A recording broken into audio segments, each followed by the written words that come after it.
Hey there, I'm Joe Carter. If you've ever popped the hood and thought, where do I even start? You're in good company. Around here, we take the mystery out of car repair, one fix at a time. Whether you're a beginner or just looking to sharpen your skills, there's something here for you. Don't forget to like the video and subscribe if you're into learning without the headaches. All right, that's enough from me. Let's get into it. The driver has his own preferences concerning the transmission. But beginners often wonder what is better, automatic or variator.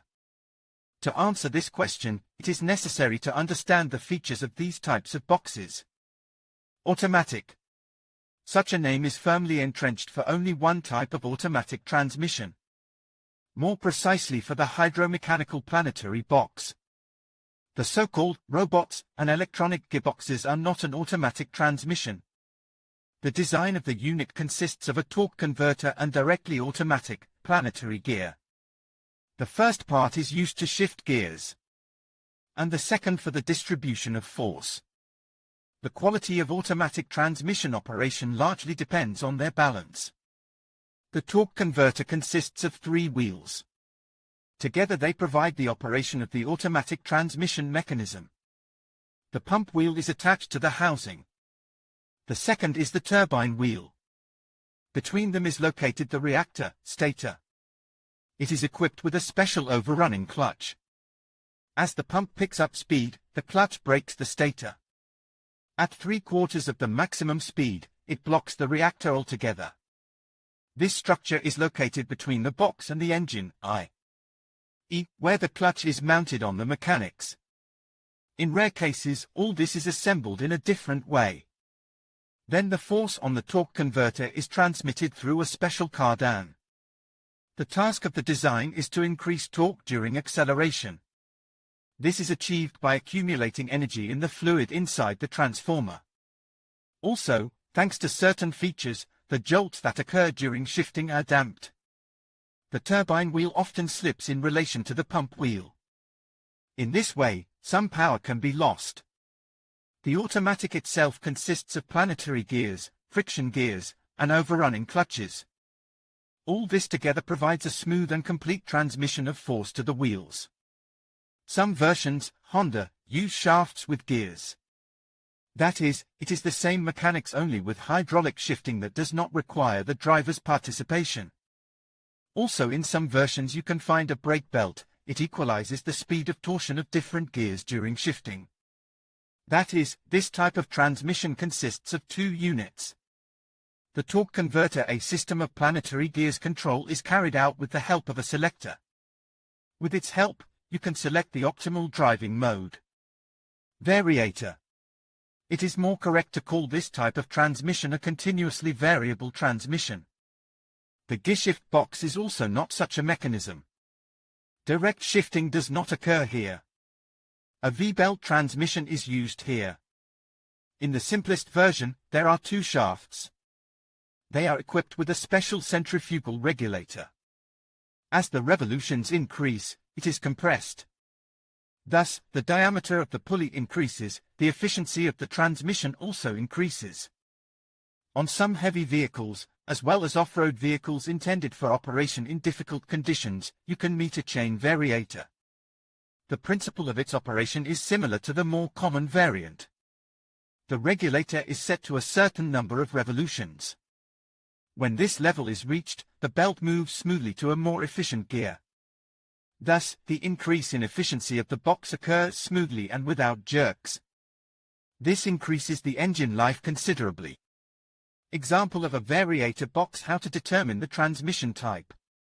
If the car is equipped with a manual transmission, there will be no problem in determining the type of transmission. But in the case of an automatic, there may be difficulties. Especially if you are buying a car from a girl. Therefore, it is best to be able to distinguish between an automatic and a variator. First of all, you should look in the documents. Automatic is labeled A or AT. Variator is labeled CVT. But sometimes there may be no mention of the transmission in the documents. This, of course, is rare, but it happens. In this case, you should pay attention to additional signs. To do this, drive the car. The automatic machine will give itself away with slight jolts that occur when shifting gears. The variator does not suffer from this. At high speed, you can determine the type of transmission by sharply pressing the gas. If a variator is installed, the car will puff a little, gaining speed smoothly and without any jerks. It is useless to try to determine the type by the designations on the selector. In most modern cars, they are completely identical. Common features and differences.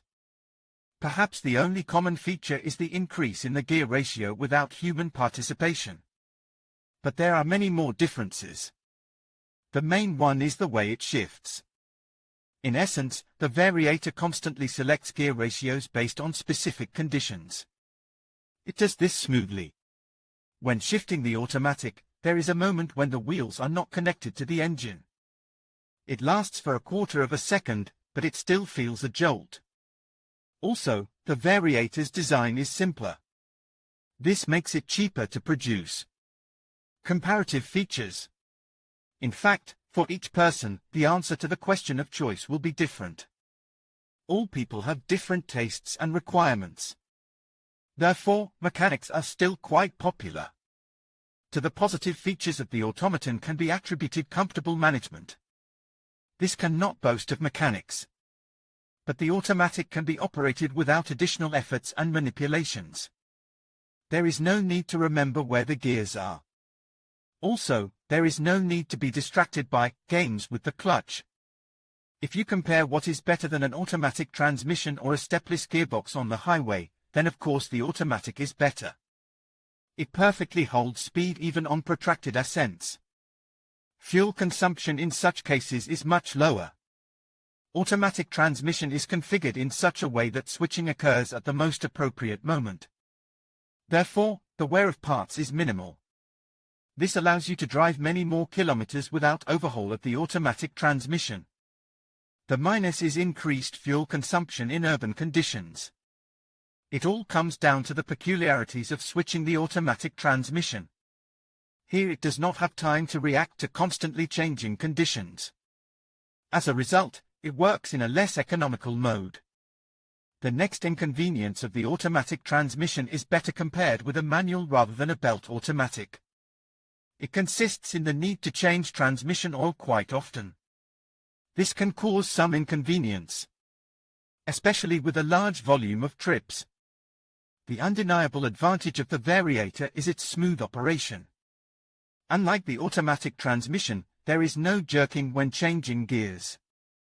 Everything happens softly and the increase or decrease in gear does not exist as such.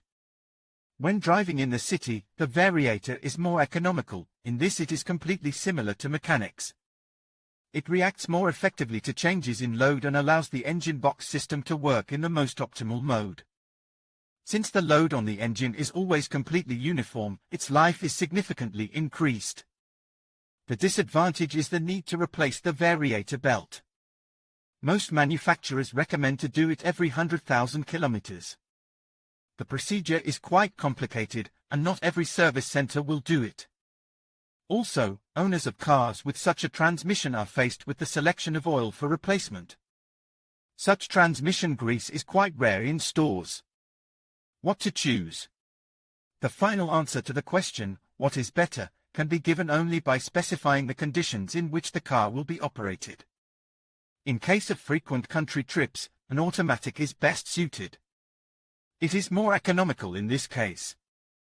Also, automatic is more reliable and is not prone to unexpected breakdowns. Also, in winter, the automatic transmission is more efficient. Variator is not adapted for traveling on snow and does not withstand long slippages. Variator is suitable for people who prefer leisurely trips without sudden acceleration. This type of transmission feels great in the city. Cars with such boxes are very economical. In conclusion, choosing between an automatic transmission and a variator ultimately depends on your driving preferences and needs. If you value a smooth, seamless driving experience and prioritize fuel efficiency, a variator might be the right choice for you. On the other hand, if you prefer the responsiveness and control of traditional gear shifts, an automatic transmission could be more suitable. Consider factors such as your typical driving conditions, maintenance costs, and personal comfort to make the best decision for your vehicle. Thank you for watching, and we hope this guide has helped clarify your options.